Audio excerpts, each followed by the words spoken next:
미국의 석유 재벌이었던 록펠러라는 사람의 일화입니다.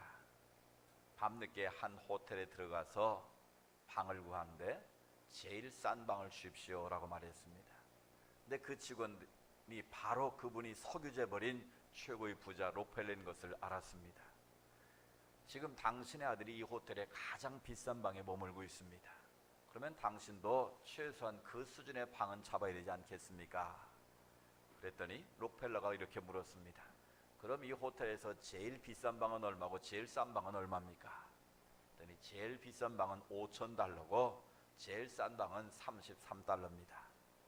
그랬더니 록펠러가 그러면 나에게는 제일 싼 $33짜리 방을 주시오 그랬습니다.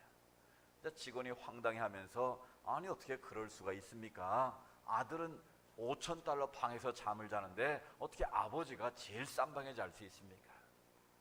그랬더니 록펠러가 웃으면서 이렇게 말하더랍니다.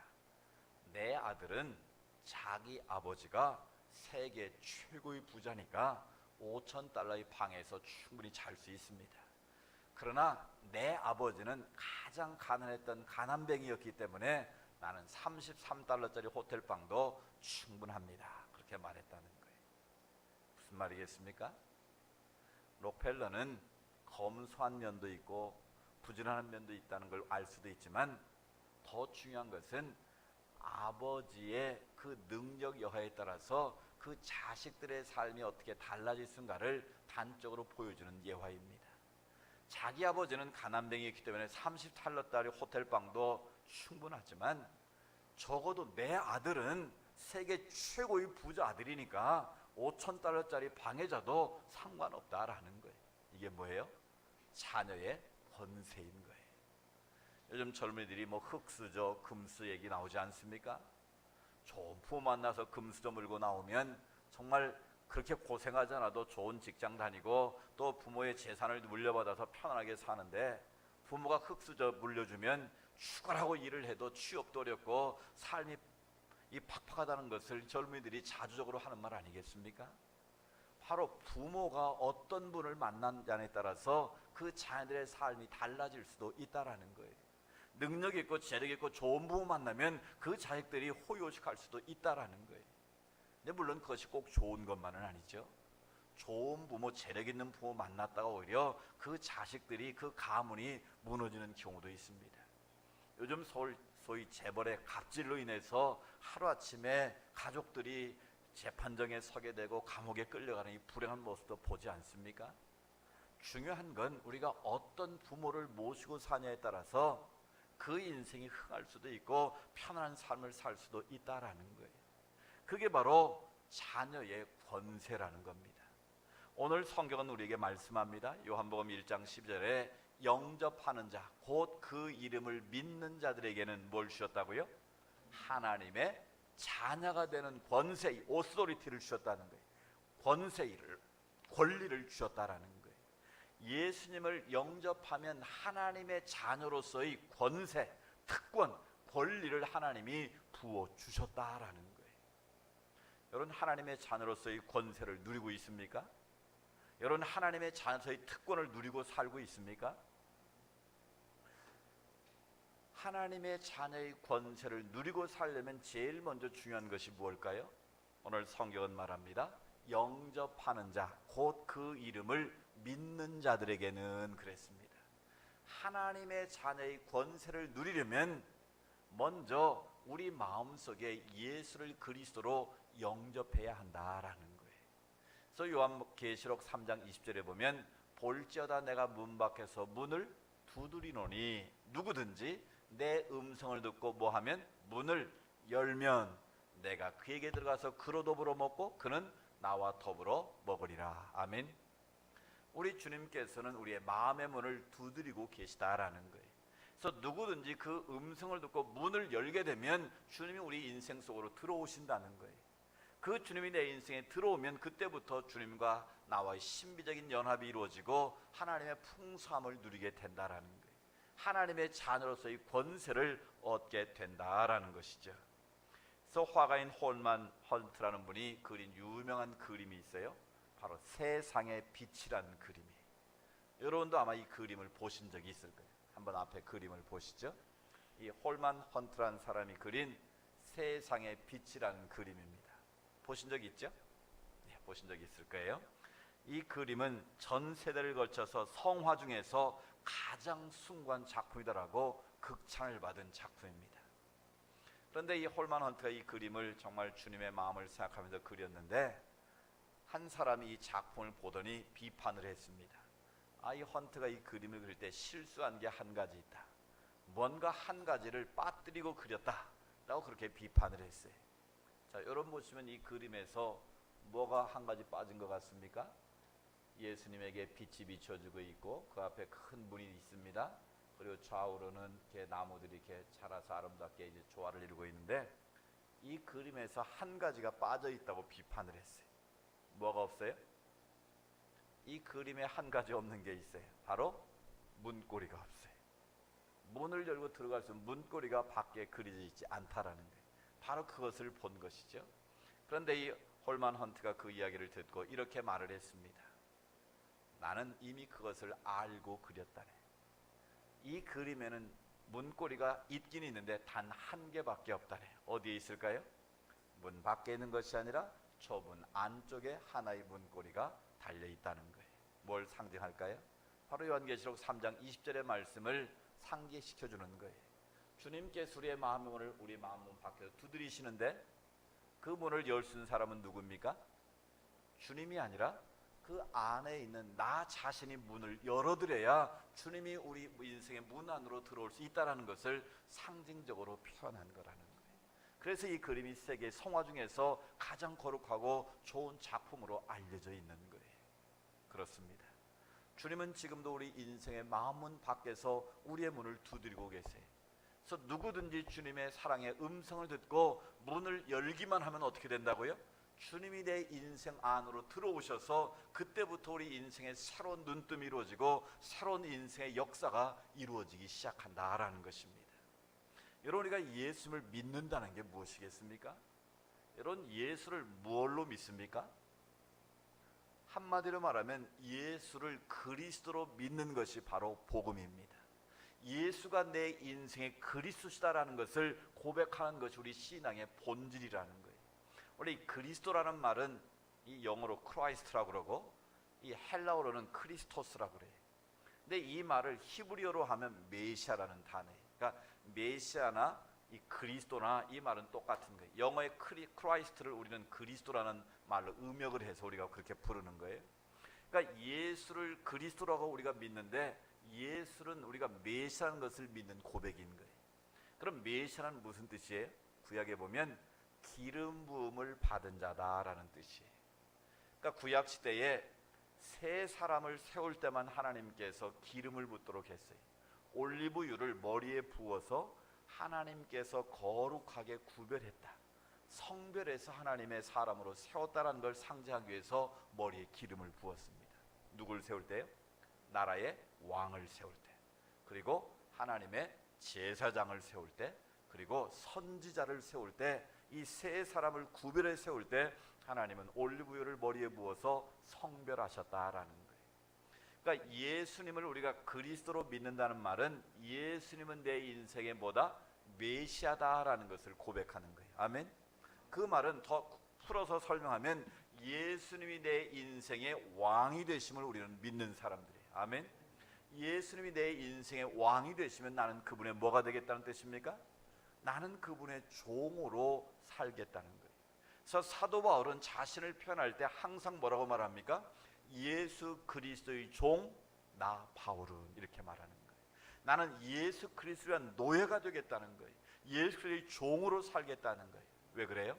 주님이 내 인생의 왕이시기 때문에 나는 그분의 통치와 다스림 가운데 살겠습니다라는 고백을 가지고 사는 사람이 예수를 메시아로 믿는, 그리스도로 믿는 사람의 정체성인 거예요. 따라서 예수를 믿는다는 것은 내 인생의 주인을 바꾼 거예요. 예수를 만나게 되는 누가 내 인생의 주인이었습니까? 내가 내 인생의 왕좌에 앉아 있었어요. 그래서 누구 마음대로 살았어요? 내 마음대로 살았어요. 내 생각대로, 내 뜻대로, 내가 하고 싶은 대로 살았던 것이 예수를 만나기 이전의 나의 삶이었어요. 그러나 예수를 내 인생의 메시아로 고백한 이후로는 내 인생의 마음의 왕좌를 주님께 맡겨드리고 나는 그분의 인도와 다스림을 따라 살겠다고 고백하고 결단하며 사는 게 바로 예수 믿는 자의 첫 번째 모습인 거예요. 여러분, 예수를 메시아로 믿으십니까? 예수님이 여러분의 인생의 왕이십니까? 우리는 그분의 종으로서 그분의 인도와 다스림 가운데 거할 수 있기를 원합니다. 또 예수를 우리가 메시아로 믿는다는 말은 예수는 내 인생의 제사장이 되신다는 것을 고백하는 거예요. 제사장의 역할은 무엇입니까? 백성들의 죄를 다 대신해서 지성소에 나가서 피를 뿌림으로 백성들의 죄를 대속하는 역할이 바로 제사장의 역할입니다. 즉 예수님은 저와 여러분의 모든 죄짐을 다 짊어지시고 한 마리 유월절 어린 양과 같이 우리의 모든 죄를 짊어지시고 십자가에서 자신의 몸을 찢으심으로 말미암아 우리의 모든 죄를 대속해 주시는 제사장이심을 믿는 것입니다. 여러분의 원죄를 비롯해서 여러분의 모든 과거의 죄를 예수의 십자가에서 깨끗하게 용서해 주신 것을 믿으십니까? 그 사실을 믿는 자만이 예수를 그리스도로 믿는 하나님의 자녀라는 것입니다. 따라서 우리는 더 이상 과거의 죄 때문에 시달릴 필요가 없는 거예요. 그리스도 예수 안에는 결코 정죄함이 없나니 그리스도 예수 안에는 생명의 성령의 법이 죄와 사망의 법에서 누구를? 너를, 나를 해방시켰다고 성경은 선언하는 것입니다. 따라서 예수를 그리스도로 믿는다는 말은 주님이 나의 모든 죄를 용서하셨고 지금도 용서하시고 앞으로도 용서하실 것을 믿고 살아가는 것이 바로 예수를 그리스도로 믿는 하나님의 자녀의 모습인 거예요. 또 예수님은 메시아라는 말은 예수님은 나에게 말씀하시고 가르쳐 깨우쳐 주시는 선지자다라는 것을 고백하며 사는 걸 말하는 거예요. 지금도 하나님께서는 예수 그리스도를 통해서 말씀으로 우리에게 당신의 뜻을 계시하시고 또 주의 종의 말씀의 선포를 통해서 하나님의 뜻을 우리에게 보여주고 계시는 거예요. 바로 예수님이 참 선지자이시고 예수님이 참 메시아이심을 우리가 믿음으로 고백하고 그 말씀을 따라 살아가겠습니다라고 고백하는 것이 바로 예수를 그리스도로 고백하는 하나님의 자녀들의 모습이다라는 거예요. 그러니까 예수님을 영접했다라는 말은 예수님이 내 인생의 메시아시다, 예수님이 내 인생의 그리스도라는 것을 고백하며 사는 것을 말하는 거예요. 그래서 이것을 가장 확실하게 고백한 사람이 누굽니까? 마태복음 16장에 보면 바로 베드로였어요. 세상 사람들이 나를 누구라고 하느냐 주님 물으셨을 때 세례 요한, 엘리야 여러 가지 얘기를 할 때 그럼 너희는 나를 누구라고 하느냐? 12제자를 지목해서 그럼 너희는 나를 누구라고 믿고 있느냐? 주님이 질문했을 때 베드로가 뭐라고 말했습니까? 주는 그리스도시요 살아계신 하나님의 아들이십니다. 즉 예수가 메시아다, 그리스도라는 말을 최초로 고백한 사람이 누구입니까? 바로 베드로라는 거예요. 그래서 예수님이 그 고백을 들으시고 너무너무 기분이 좋으셔가지고 바요나 시몬아 내가 복이 있도다, 이걸 알게 한 것은 네가 아니다. 그러니까 네 머리 가지고는 그런 고백을 할 수 없는데 하나님께서 특별한 지혜를 주셔서 네가 그런 고백을 했다라는 거예요. 그러면서 내가 너의 이름을 이제는 페트로스, 베드로라 하겠다. 원래 이름은 시몬이에요. 시몬의 뜻은 뭐예요? 갈대라는 뜻이, 흔들리는 자, 그런 뜻이에요. 흔들리는 인생을 살았던 베드로였는데, 시몬이었는데 이제 너의 그 신앙 고백대로 너는 살아라. 너는 이제 베드로라 하겠다. 반석, 흔들리지 않는 반석이 되게 하시는 거예요. 그래서 그에게 주님이 주신 최고의 축복이 뭡니까? 내가 너에게 천국의 열쇠를 주겠다. 무슨 열쇠? 천국의 열쇠를 주신 거예요. 그래서 네가 땅에서 매면 하늘에서 매고 땅에서 풀면 하늘에서 풀리는 그런 놀라운 권세를 너에게 주겠다는 거예요. 오늘 예수를 그리스도로 고백하는 저와 여러분에게도 이 천국의 열쇠가 주어진 줄 믿습니다. 이 하늘의 능력과 권세가 바로 여러분의 있음을 믿으시기 바랍니다. 우리가 예수를 믿는다고 하면서 이 하늘의 능력과 권세를 깨닫지 못하면 여전히 우리는 세상에서 패배자의 모습으로 늘 좌절하고 실망하고 낙심한 모습으로 살아갈 수밖에 없다는 거예요. 예수를 믿는데도 믿지 않는 사람과 별로 구별되지 않는 인생살이가 될 수밖에 없다라는 거예요. 그런 안데르센의 동화 작가의 보면 미운 오리 새끼란 작품 있잖아요. 여러분 동화로 다 읽으셨을 거예요. 이 오리가 알을 부화를 하는데 어떻게 해서 이 백조의 알을 품게 된 거예요. 그래서 오리 새끼가 다 태어났는데 하나의 알이 깨어나는데 더 품고 있으니까 전혀 다른, 비슷하긴 한데 다른 새끼가 태어난 거예요. 그래서 다른 오리 새끼들이 이제 그 색깔이 다르고 키도 훤칠하고 깃털도 길고 멋있게는 생겼는데 차이대로 다르니까 왕따를 시킨 거 아니겠어요? 그래서 이 백조는 미운 오리 새끼들처럼 오리들 틈에 끼어서 미운 오리 새끼가 되고 만 거예요. 그래서 늘 자기를 비관하고 나는 왜 쟤들하고 다를까? 왜 나는 다리는 이렇게 길쭉하고 깃털은 길고 목은 길어가지고 왜 나는 왕따를 당할까? 늘 자신을 실망하면서 좌절한 인생을 살고 있었는데 어느 날 해질 무렵에 그 호수로 큰 멋진 백조 한 마리가 샥 날아서 앉았는데 그 모습이 너무 아름다운 거예요. 야, 저 새는 어쩜 저렇게 아름답게 생겼을까? 문득 자기 자신이 그 호수에 비친 자신의 모습을 보니까 바로 그 백조의 모습과 똑같다는 거 아닙니까? 뭘 말하는 거예요? 하나님이 우리를 미운 오리 새끼로 지으신 것이 아니라 그 아름다운 백조의 오리를 지으셨는데 그걸 깨닫지 못하고 오리와 같이 살면 나도 모르게 미운 오리 새끼처럼 내 인생을 비관하며 살 수 있다라는 거예요. 오늘날 많은 그리스도인들이 하나님의 부름받은 백조임을 알지 못하고 그냥 오리 새끼처럼 자신을 비하고 사는 경우가 허다하다라는 거예요. 오늘 말씀에 우리에게 주실 교훈이 무엇이겠습니까? 너는 더 이상 미운 오리 새끼가 아니라는 거예요. 너는 세대의 좌로 낙심할 자로 살아갈 사람들이 아니라는 거예요. 너는 왕같은 제사장으로 하나님의 백성으로 하나님의 소유된 자로 당당히 이 세상의 승리자로 살라는 것입니다. 바로 그렇게 살라고 우리는 예수를 그리스도로 고백하게 하시고 하나님의 자녀의 권세를 주신 것 아니겠습니까? 오늘 요한복음 1장 12절 말씀을 다시 여러분 마음에 새기시기 바랍니다. 영접하는 자, 곧 예수를 그리스도 영접하는 자들에게는 하나님의 자녀가 되는 뭘 주셨다고요? 권세를 주셨다는 거예요. 권세, 이 오소리티를 이미 여러분에게 주셨다고 말씀합니다. 앞으로 여러분이 예수를 잘 믿는 것을 보고 주시는 게 아니에요. 하나님 보시기에 의롭고 바르게 살면 주시고 안 살면 뺏어가는 게 아니라는 거예요. 여러분, 육신의 부모와 자식과의 관계를 생각해 보세요. 내 뱃속에서 살을 찢고 그 아이가 태어나면 내가 죽을 때까지 내 자식으로 책임지는 것 아니겠습니까? 그래서 그 자녀는 당당하게 부모에게 자식으로서의 권리를 가지고 살아가는 거예요. 마찬가지. 근데 아까도 말씀드렸지만 육신의 부모는 한계가 있어요. 자식에 해주고 싶어도 해주지 못하는 것들이 많이 있습니다. 그러나 우리가 믿는 하나님 아버지는 전지전능하신 분이십니다.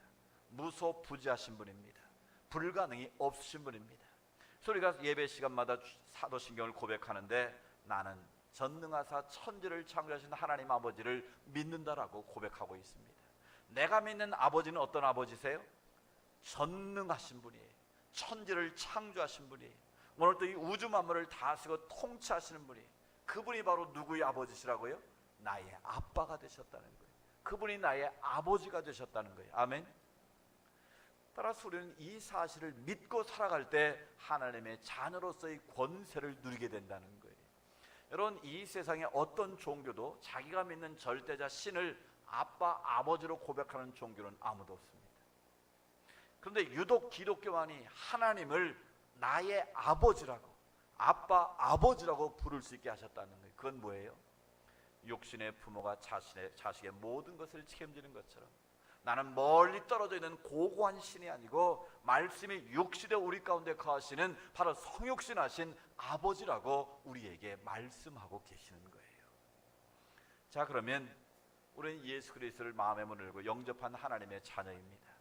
여러분, 예수 그리스도 여러분의 인생의 주인으로 모셨습니까? 여러분이 여러분 인생의 구세주가 되심을 믿으십니까?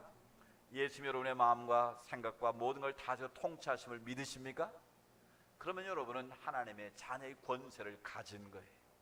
자, 그러면 오늘 예수 그리스도를 주로 고백함으로 말미암아 우리 계신 하나님의 자녀의 권세가 무엇인가? 그 권세를 네 가지를 제가 말씀드리려고요. 짧은 시간에 네 가지를 말씀드리니까 그 말씀을 잘 마음에 새기시고 하나님의 자녀의 권세를 누리고 사시기를 축복합니다. 첫 번째, 하나님의 자녀의 권세는 무엇인가? 바로 사랑받을 권리가 있다는 거예요. 사랑권이 있다는 거예요. 여러분, 육신의 자녀도 부모는 모든 것을 주려고 합니다. 할 수만 있으면 자신의 모든 것을 자식에 투자를 해서 그 자식이 잘 될 수만 있다면 아낌없이 주는 것이 바로 부모의 마음 아니겠습니까? 그런데도 육신의 부모는요, 화가 나면 뭐 화도 낼 수도 있고 때릴 수도 있고 뭐 나가라고 말도 하고요, 또 어떤 경우는 부모가 자식을 버리기도 합니다. 친작본을 포기해서 보육원에 맡기고 찾아오겠다고 그러고 찾아오지 않아서 그 아이가 입양 가서 해외에서 장상해서 다시 돌아와서 부모를 찾는 경우도 있지 않습니까? 육신의 부모는 자녀를 사랑하지만 그 사랑은 한계가 있다는 거예요. 온전한 사랑이 될 수는 없다라는 거예요. 그러나 하나님 아버지의 사랑은 아가페의 사랑입니다. 생명까지 내어주시는 사랑입니다. 그래서 그 아들 예수를, 우리를 구원하시려고 십자가에서 그 마지막 숨이 끊어지는 그 심장이 터지는 고통 소리를 외면하시면서까지 우리를 구원해 주시고 사랑해 주신 것 아니겠습니까? 그 십자가의 사랑으로 우리는 구원받고 하나님의 자녀가 된 줄로 믿습니다. 그렇다면 그 아들을 우리를 위해서 내주신 그 하나님 아버지께서 우리를 끝까지 사랑해 주지 아니하시겠느냐라는 거예요. 그래서 하나님의 사랑은 어떤 사랑입니까? 끝까지 기다리시는 사랑이에요. 잘못했다고 팽개쳐버리는 것이 아니라 끝까지 참아주시고 기다려주시는 것이 하늘 아버지의 사랑입니다. 그리고 우리가 아무리 잘못했어도 가장 좋은 것으로 채워주시고 끝까지 용서해주시는, 용서하시는 사랑이시다라는 거예요. 우리는 탕자의 비유를 통해서 그것을 우리가 깨닫지 않았습니까? 아버지 재산을 다 탕진했지만 그 아들이 종으로라도 써달라고 돌아오기만 하면 그 아버지는 그 아들을 두 팔 벌려 안아주시고 가락지를 끼워주고 옷을 입혀서 죽었다 살아온 내 아들이라고 용서하시고 사랑해주지 않습니까? 그렇습니다. 우리가 이 생을 살면서 하나님의 자녀의 권세를 가지고 있지만 우리가 실수할 수 있어요. 넘어질 수 있어요. 때론 주님의 뜻을 멀리 떠나서 탕자처럼 세상으로 갈 수도 있어요. 그러나 나는 주님의 손을 놓았지만 주님은 여전히 내 손을 붙잡고 계신 줄로 믿습니다. 그게 바로 주님의 십자가의 사랑인 거예요.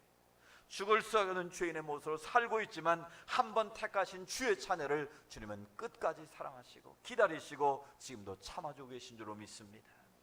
이것이 바로 하나님의 자녀로서의 사랑받을 권리가 있는 우리들의 모습인 거예요. 여러분, 좀 실수했다고 잘못했다고 여러분 너무 열등감에 빠져 우울함에 빠질 필요가 없습니다. 다시 주님의 품으로 돌아오기만 하면 주님은 두 팔 벌려 안아주시고 이전보다 더 큰 사랑으로 우리를 사랑해 주신 줄로 믿습니다. 그 사랑 안에 거하는 저와 여러분 되기를 축복합니다. 두 번째로 하나님의 자녀는 보호받을 권리가 있습니다. 보호권이 있는 거예요. 부모가 자식을 낳으면 그 자식을 장성해서 성인이 될 때까지 책임지고 돌보아야 될 책임이 있고 권리가 있고 의무가 있다라는 거예요. 이 말씀 중에 제가 어린 시절을 생각해 봤어요. 엄마의 등에 이렇게 엎였을 때 잠들기 전에는 제가 어떻게 합니까? 엄마의 어깨를 꼭 두 손으로 붙잡고 있어요. 그러면 제가 잠이 들면 어떻게 됩니까? 손이 늘어지게 되죠. 그러면 엄마가 어떻게 하죠? 이제 니도 손 놨으니까 나도 손 놓는다고 손 놓습니까? 자식이 손을 놓으면 엄마는 오히려 더 두 손으로 꼭 엎는 거예요. 이게 바로 자식을 향한 부모님의 사랑이고 그 자식을 책임지고자 하는 그 부모의 마음 아니겠습니까? 육신의 부모도 자식을 그렇게 사랑하고 보호하려고 애를 쓰거든 하물며 그 아들 예수를 십자가에 내으신 그 하나님 아버지께서 얼마나 우리를 지키시고 보호하시려고 몸부림을 치고 계시겠느냐라는 거예요. 그래서 성경은 우리에게 이렇게 말씀합니다. 이사야서 43장 1절 2절에 보면 야곱아 너를 창조하신 여호와께서 지금 말씀하시느니라 이스라엘아 너를 지으신 이가 말씀하시느니라. 그 다음 말씀 같이 읽어볼까요? 시작. 너는 두려워하지 말라. 내가 너를 구속하였고 내가 너를 지명하여 불렀나니 너는 내 것이라. 너는 누구 거다? 내 거다 라고 주님께서 말씀하셨다는 거예요. 내가 너를 구속하였고 내가 너를 지명하여 불렀나니 너는 내 거다. 너는 나의 소유다라고 하나님이 말씀하신 거예요. 그래서 어떻게 우리를 지키시고 보호하십니까? 네가 물 가운데로 지날 때 내가 너와 함께 할 것이다.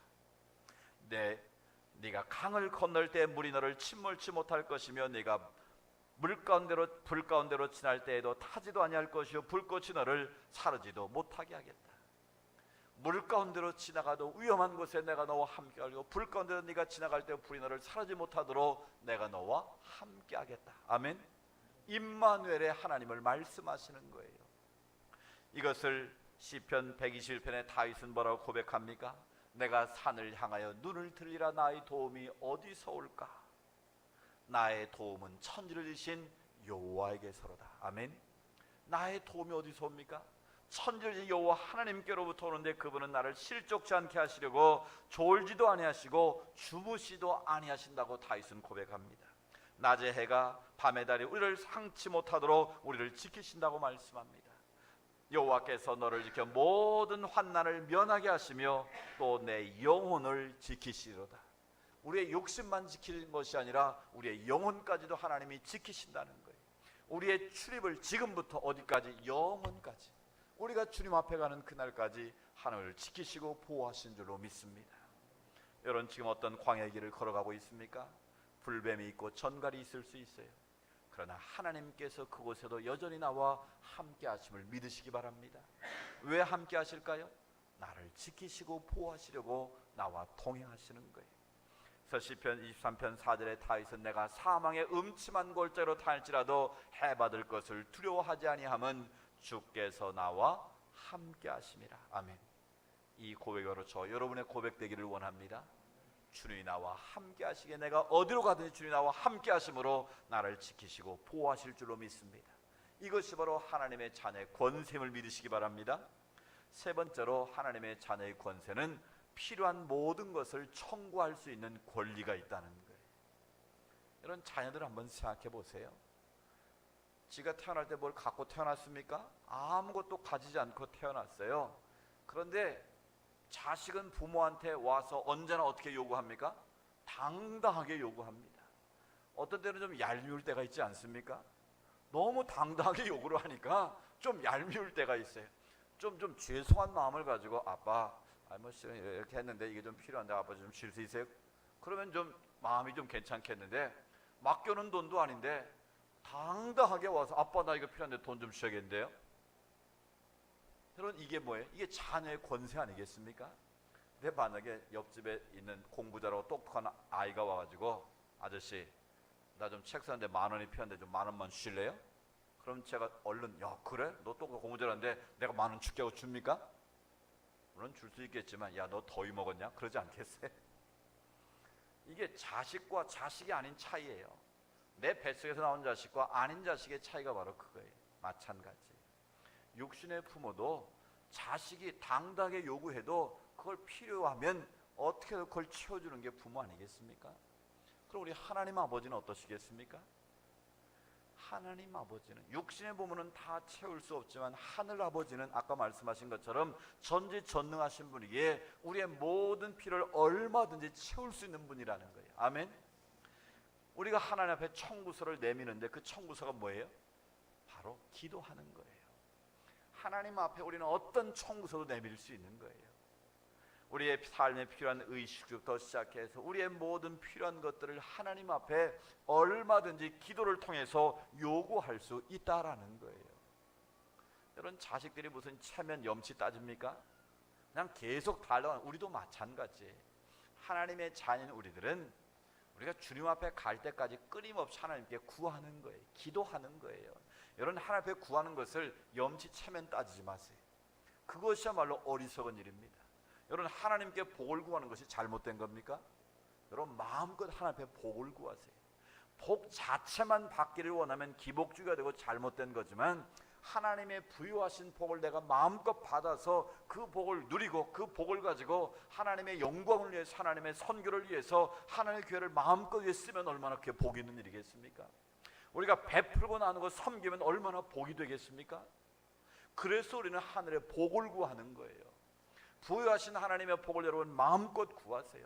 뭐 하나님 앞에 기도할 때 염치체면 따질 필요 없는 거예요. 열심히 하늘의 복을 구해 그 복을 받아 누릴 뿐만 아니라 그걸 하나님의 선한 일을 위해서 베풀고 나누고 섬기면 그게 하나님의 백성의 권세라는 거예요. 여러분, 어떤 상황에도 없다고 짜증 부리지 말고 하나님 앞에 기도하시기 바랍니다. 하나님의 자녀는 하나님께 청구할 권리가 있는 거예요. 그래서 오늘 성경은 말합니다. 빌립보 4장 6절 7절 우리가 너무나 잘 아는 말씀 아닙니까? 우리 같이 한번 읽어볼까요? 시작. 아무것도 염려하지 말고 감사함으로 하나님께 아뢰라. 그리하면 모든 지각에 뛰어난 하나님의 평강이 또 예수 안에서 너희 마음과 생각을 지키시리라. 아멘. 그러니까 염려하지 말라는 거예요. 걱정하지 말고 그것 때문에 신경쇠약 걸려서 잠 못 자지 말라는 거예요. 어떻게 하라는 거예요? 하나님께 다 맡기고 기도하라는 거예요. 아멘. 하나님께 맡기고 기도하면 우리의 모든 것을 아시는 아버지 하나님께서 필요한 것을 때에 따라 공급하신다는 거예요. 그래서 예수님께서 산상수훈에서 뭐라고 말씀하십니까? 구하라 그러면 주실 것이요, 찾으라 그러면 찾아낼 것이요, 문을 두드리라 그러면 너희에게 열릴 것이니. 아멘. 두드리는 자에게 열려 주신다는 거예요. 그래서 내일 일을 염려하지 말고 내일은 내일이 염려하도록 놔두고 너희가 오늘 구할 하나님 앞에 기쁨으로 구하라는 거예요. 부모라도 자식이 구하면 좋은 것으로 줄 알거든. 하물며 하늘에 계신 너희 천부께서 구하는 자에게 좋은 것을 주시지 않겠느냐. 아멘. 하나님께 구할 때 하나님께 여러분에게 좋은 것을 주지 않겠습니까? 하나님 보시기에 좋은 것으로 반드시 하나님은 응답하십니다. 따라서 여러분 쭈삣거리지 말고 당당하게 하늘 아버지께 기도로 청구하시기 바랍니다. 하나님이 기뻐하시는 믿음의 비전을 품고 기도하십시오. 기왕이면 그냥 뭐 먹고 사는 거 그런 것만 구하지 말고 여러분의 입을 크게 여시기 바랍니다. 내 입을 넓게 열라. 내가 채우리라. 아멘. 믿음의 큰 비전을 품고 내가 하나님의 영광, 하나님의 교회로 내가 이렇게 한번 멋지게 살고 싶습니다. 하나님 내 인생 가운데 이런 복을 주세요라고 여러분 마음껏 기도하십시오. 여러분의 믿음의 크기대로 하나님께서 기도의 크기대로 복을 줄 줄로 믿습니다. 마지막으로 하나님의 자녀의 권세는 상속받을 권리가 있다는 거예요. 상속권이 있는 거예요. 자녀로서의 최고의 특권은 바로 상속권이 있다는 거예요. 아버지의 것이 내 재산이 될 수 있다는 거예요. 여러분 하물며 하늘 아버지께서 우리에게 주실 그 상속의 그 최고의 복이 무엇일까요? 바로 영원한 천국 하나님 나라를 우리에게 상속받을 권리를 주셨다는 거예요.